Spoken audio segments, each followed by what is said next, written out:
श्री गणेशाय नमः। श्री जानकी वल्लभो विजयते। श्री वाल्मीकि रामायण का बालकांड 36वां सर्ग।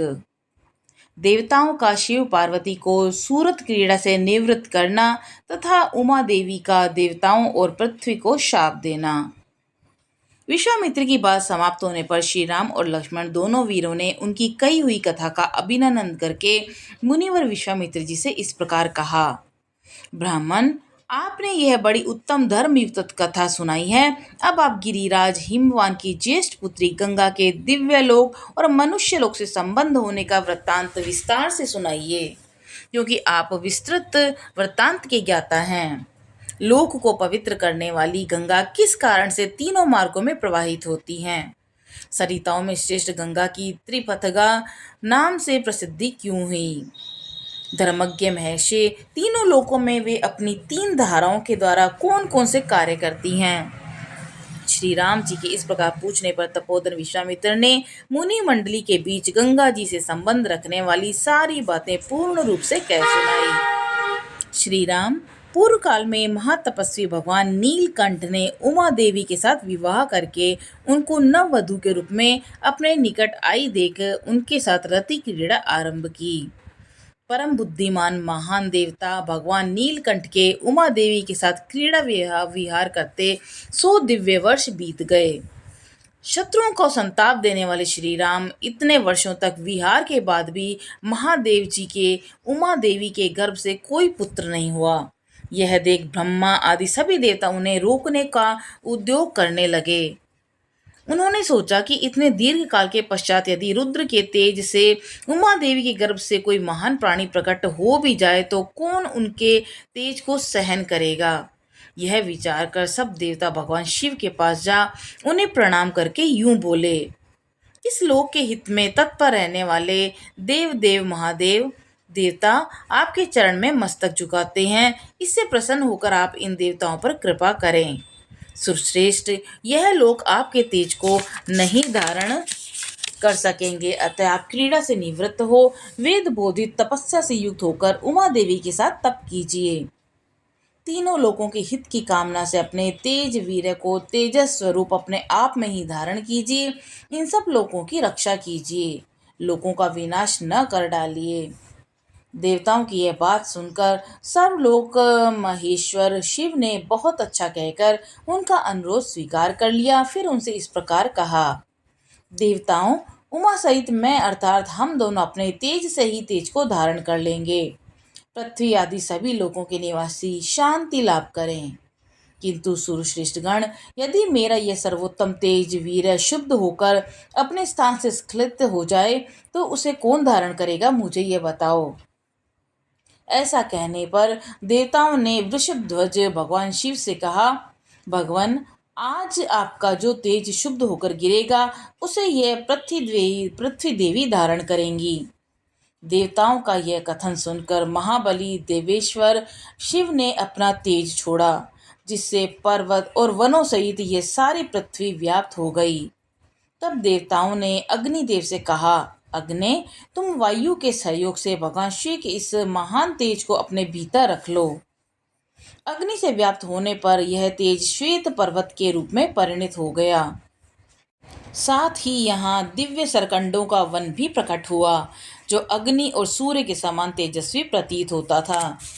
उसी वन में अग्नि जनित महातेजस्वी कार्तिकेय का प्रादुर्भाव हुआ। तदंतर ऋषियों सहित देवताओं ने अत्यंत प्रसन्नचित होकर देवी उमा और भगवान शिव का बड़ा भक्ति भाव से पूजन किया। श्री राम इसके बाद गिरिराज नंदिनी उमा के नेत्र क्रोध से लाल हो गए। उन्होंने समस्त देवताओं को रोषपूर्वक शाप दे दिया। वे बोली, देवताओं, मैंने पुत्र प्राप्ति की इच्छा से पति के साथ समागम किया था, परंतु तुमने मुझे रोक दिया। अब तुम लोग भी अपनी पत्नियों से संतान उत्पन्न करने के योग्य नहीं रह जाओगे। आज से तुम्हारी पत्नियां संतानोत्पादन नहीं कर सकेंगी, संतानहीन हो जाएंगी। सब देवताओं से ऐसा कहकर उमा देवी ने पृथ्वी को भी शाप दिया। भूमि, तेरा एक रूप नहीं रह जाएगा, तू बहुतों की भार्या होगी। खोटी बुद्धि वाली पृथ्वी, तू चाहती थी कि मेरे पुत्र ना हो, अतः मेरे क्रोध से कलुषित होकर तू भी पुत्र जनित सुख या प्रसन्नता का अनुभव न कर सकेगी। उन सब देवताओं को उमा देवी के शाप से पीड़ित देख देवेश्वर भगवान शिव ने उस समय पश्चिम दिशा की ओर प्रस्थान कर दिया। वहां से जाकर हिमालय पर्वत के उत्तर भाग में उसी के एक शिखर पर उमा देवी के साथ भगवान महेश्वर तप करने लगे। लक्ष्मण सहित श्री राम, यह मैंने तुम्हें गिरिराज हिमवान की छोटी पुत्री उमा देवी का विस्तृत वृत्तांत बताया। अब मुझसे गंगा के प्रादुर्भाव की कथा सुनो। 37वां सर्ग, गंगा जी से कार्तिकेय की उत्पत्ति का प्रसंग। जब महादेव जी तपस्या कर रहे थे उस समय इंद्र और अग्नि आदि संपूर्ण देवता अपने लिए सेनापति की इच्छा लेकर ब्रह्मा जी के पास आए। देवताओं को आराम देने वाले श्री राम, इंद्र और अग्नि सहित समस्त देवताओं ने भगवान ब्रह्मा जी को प्रणाम करके इस प्रकार कहा, प्रभु, पूर्व काल में जिन भगवान महेश्वर ने हमें बीज रूप से सेनापति प्रदान किया था, वे उमा देवी के साथ उत्तम तप का आश्रय लेकर तपस्या करते हैं। विधि विधान के ज्ञाता पितामह, अब लोक हित के लिए जो कर्तव्य प्राप्त हो उसको पूर्ण कीजिए, क्योंकि आप ही हमारे परम आश्चर्य हैं। देवताओं की यह बात सुनकर संपूर्ण लोकों के पितामह ब्रह्मा जी ने मधुर वचनों के द्वारा उन्हें सांत्वना देते हुए कहा कि देवताओं, गिरिराज कुमारी पार्वती ने जो शाप दिया है उसके अनुसार तुम्हें अपने पत्नियों के गर्भ से अब कोई संतान नहीं होगी। उमा देवी की वाणी अमोघ है, अतः यह सत्य होकर ही रहेगी, इसमें संशय नहीं है। यह है उमा की बड़ी बहन आकाशगंगा, जिनके गर्भ में शंकर जी के उस तेज को स्थापित करके अग्निदेव एक ऐसे पुत्र को जन्म देंगे जो देवताओं के शत्रुओं का दमन करने में समर्थ सेनापति होगा। ये गंगा गिरिराज की ज्येष्ठ पुत्री है, अतः अपनी छोटी बहन के उस पुत्र को अपने ही पुत्र के समान मानेगी। उमा को भी यह बहुत प्रिय लगेगा और इसमें संशय नहीं है। रघुनंदन, ब्रह्मा जी के ये वचन सुनकर सब देवता कृतकृत्य हो गए। उन्होंने ब्रह्मा जी को प्रणाम करके उनका पूजन किया। श्री राम विविध धातुओं से अलंकृत उत्तम कैलाश पर्वत पर जाकर उन संपूर्ण देवताओं ने अग्निदेव को पुत्र उत्पन्न करने के कार्य में नियुक्त किया।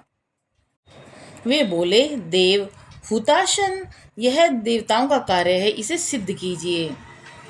भगवान रुद्र के उस महान तेज को अब आप गंगा जी में स्थापित कर दीजिए। तब देवताओं से बहुत अच्छा कहकर अग्निदेव गंगा जी के निकट आए और बोले कि देवी, आप इस गर्भ को धारण करें, यह देवताओं का प्रिय कार्य है। अग्निदेव की यह बात सुनकर गंगा देवी ने दिव्य रूप धारण कर लिया और उनकी यह महिमा, यह रूप वैभव देखकर अग्निदेव ने उस रुद्र तेज को उनके सब ओर बिखेर दिया। रघुनंदन, अग्निदेव ने जब गंगा जी को सब ओर से उस रुद्र तेज द्वारा अभिषिक्त किया, तब गंगा जी के सारे स्रोत उससे परिपूर्ण हो गए। तब गंगा ने समस्त देवताओं के अग्रगामी अग्निदेव से इस प्रकार कहा कि देव, आपके द्वारा स्थापित किए गए इस बढ़े हुए तेज को धारण करने में मैं असमर्थ हूँ। इसकी आंच से मैं जल रही हूँ और मेरी चेतना व्यथित हो गई है। तब संपूर्ण देवताओं के भविष्य को भोग लगाने वाले अग्निदेव ने गंगा जी से कहा कि देवी, हिमालय पर्वत के पार्श्व भाग में इस गर्भ को स्थापित कर दीजिए। निष्पाप रघुनंदन, अग्नि की यह बात सुनकर महातेजस्विनी गंगा ने उस अत्यंत प्रकाशमान गर्भ को अपने स्रोतों से निकालकर यथोचित स्थान में रख दिया। गंगा जी के गर्भ से जो तेज निकला वह तपाए हुए जाम्बूनद नामक सुवर्ण के समान कांतिमान दिखाई देने लगा। गंगा सुवर्ण में मेरुगिरी से प्रकट हुई हैं, अतः उनका बालक भी वैसे ही रूप और रंग का हुआ। पृथ्वी पर जहाँ वह तेजस्वी गर्भ स्थापित हुआ, वहाँ की भूमि तथा प्रत्येक वस्तु सुवर्णमयी हो गई और उसके आसपास का स्थान अनुपम प्रभा से प्रकाशित होने वाला रजत हो गया।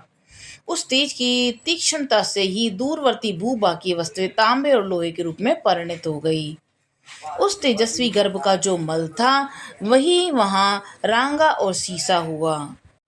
इस प्रकार पृथ्वी पर पड़कर वह तेज नाना प्रकार के धातुओं के रूप में वृद्धि को प्राप्त हुआ। पृथ्वी पर उस गर्भ के रखे जाते ही उसके तेज से व्याप्त होकर पूर्वोक्त श्वेत पर्वत और उससे संबंध रखने वाला सारा वन सुवर्ण में होकर जगमगाने लगा। पुरुष सिंह रघुनंदन, तभी से अग्नि के समान प्रकाशित होने वाले सुवर्ण नाम का जात रूप हो गया, क्योंकि उस समय सुवर्ण का तेजस्वी रूप प्रकट हुआ था। उस गर्भ के संपर्क में वहां का तृण, वृक्ष, लता, गुल्म सब कुछ सोने का हो गया। तदंतर इंद्र और मरुद्र गणों सहित संपूर्ण देवताओं ने वहां उत्पन्न हुए कुमार को दूध पिलाने के लिए 6 कृतिकाओं को नियुक्त किया। तब उन कृतिकाओं ने यह हम सब का पुत्र हो ऐसी उत्तम शर्त रखकर इन बातों का निश्चित विश्वास लेकर उस नवजात बालक को अपना दूध प्रदान किया। उस समय सब देवता बोले कि यह बालक कार्तिकेय कहलाएगा। तुम लोगों का त्रिभुवन विख्यात पुत्र होगा, इसमें संशय नहीं। देवताओं का यह अनुकूल वचन सुनकर शिव और पार्वती से स्खलित तथा गंगा द्वारा गर्भस्राव होने पर प्रकट हुए अग्नि के समान उत्तम प्रभा से प्रकाशित होने वाले उस बालक को कृतिकाओं ने नहलाया।